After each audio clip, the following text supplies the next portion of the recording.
Alright guys, today I'm going to be showing you how to do the LED swap on the Visors. This is going to be for 2010 Chevrolet Avalanche.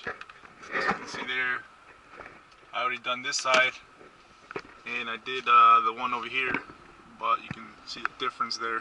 That's the one that I'm going to be doing, but it's the same for all of them. So basically what you want to do is you want to take a flathead screwdriver, just kind of stick them on to the sides there. So it's popped off there. One more on this side here. You kind of want to go around it. And pretty much once you get it off, just pop right off. You can see where the little four hooks connect there. And there's your bulb. You want to take that out. Just kind of pry it out there with the screwdriver again, pull it out. And this is the bulb that I'm going to be using.